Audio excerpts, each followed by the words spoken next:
It has been said that if a human is your ally, you will run out of enemies fast. It is also said that if a human is your enemy, you run out of time faster. Having seen the double-edged life they live firsthand, both of those sentiments are trustworthy statements of principle, if not definitive facts. In my tenure as a ship's medical officer, I have borne witness to dozens of different classes of injuries and afflictions, ranging from the benign instances of wayward romances without proper disease or infection screening, all the way to explosive decompression's effect on soft, helpless fleshy bodies. The space in between fills medical texts and my nightmares. Then I met the humans and decided I would study a carpentry-based profession. I've become quite good at joining different types of wood, explored staining techniques, and even incorporated design ideas from multiple cultures into my own unique style. Rather proud of my collection of small functional containers, fashioned after naval vessel storage lockers from the human homeworld's rather impressive antiquities selection. The reason I quit medicine is simple. They don't recognize it as a need, so much as an option. Most of them can heal injuries which cripple nearly 99 out of 100 species. They can shrug off conditions which leave others as tasteful mentions in assorted safety guidelines, and maybe compound honorable pictorials for the after effects of different accidents or incidents. Their immune system is so robust, they've been known to inflict curative measures on species with soft, porous skins, transmitting their own helpful, healing cells through their membranes, and reducing the already accelerated delay between affliction and recovery into next to nil periods. Frankly, finding out an infant, born in their harsh, nearly hateful gravity well of a death world, is more capable of rendering aid by being placed next to an emergency client than I can after 56 stellar cycles worth of experience and study. Well, it's enough to make picking up a hammer and nails feel like a natural decision really. Then comes the facts of their unique, robust physical natures. They can exert themselves to exhaustion and operate at full capacity with the barest of rest periods. Some can't stave that off even further, so long as they have mild, fully legal liquid stimulants available and a clean mug to drink it. Watching dozens of work crews come to a screeching halt when they can't stand the atmospheric components, pressure or temperature variance, and all of them staring at a lone human dragging their workload along the exterior gantry of a shipyard, is a thing of terror and majesty.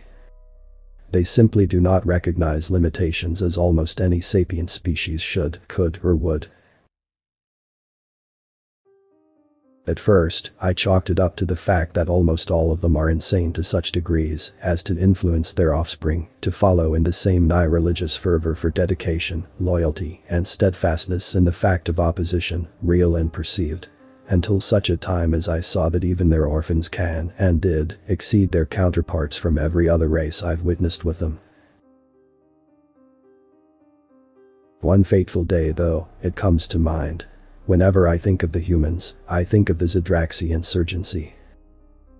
Zdraxi are, or rather, were, insular, xenophobic, and downright unpleasant, and enjoyed that mindset on a cultural level. The humans, having met dozens of species by then, simply laughed it off and carried on with business as usual. That stellar cycle was a bad one for the Zdraxi people. They found themselves in possession of a shipping lane, being used by the humans to ferry supplies for their perpetual missions of mercy. Their homeworld produces a vast amount of interstellar medicines, you see, as their soil has properties which mark it as primitive yet productive, according to the lay scientists of my own people. We really do need to work our terminology, especially as it involves the humans. At first quarter of that specific stellar cycle, the Zdraxi attacked one of the Mission of Mercy ships, the IPU St. Jude 4, named for one of their long-dead religious zealots who supported long-abandoned causes and ideologies.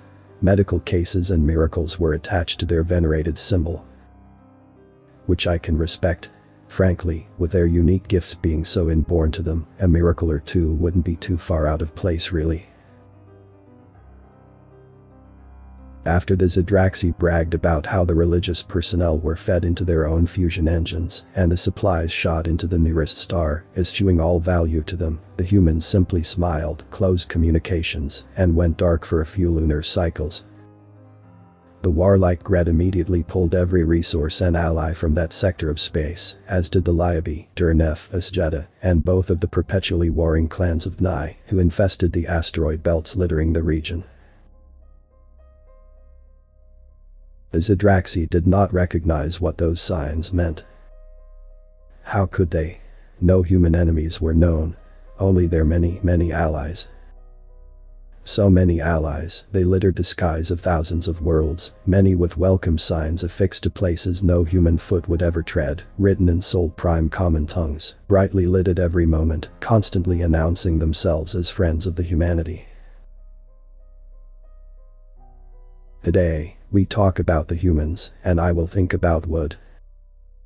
I grow it in abundance here, in what used to be one of their largest deserts.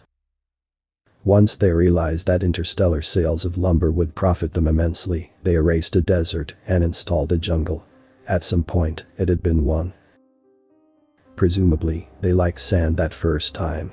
Their tastes changed, I would guess. For now, I am happy. My hands are covered in sawdust, not blood. My wonderful friends have gifted me with a phenomenal contract, which practically guarantees me a lifelong program of labor and productivity, all at such a glorious profit. I cannot breed fast enough to make heirs in sufficient numbers to render me poor ever again. This, incidentally, is from a species which lay eggs by the thousands in our season. Do consider that in depth, if you please. My factories now make coffins. We are the only ones who produce them for the humans now. My species' unique physiology of multiple limbs, saw-like claws, expressive, intuitive minds, and affable modes of personal conduct, we are naturals for the job. Practically born to be an ally to anyone and everyone. Well, not everyone, of course. You killed our ambassador for peace when you shot down the St. Jude 4. We asked for this contract. And for their help. They enjoy helping their friends so very much. So, Prime Minister Gall, you have my sympathies as regards to what is left of your people, the Zdraxi. You also have to get to work soon. Your friends are counting on you. Author's account and link to original text is in the description.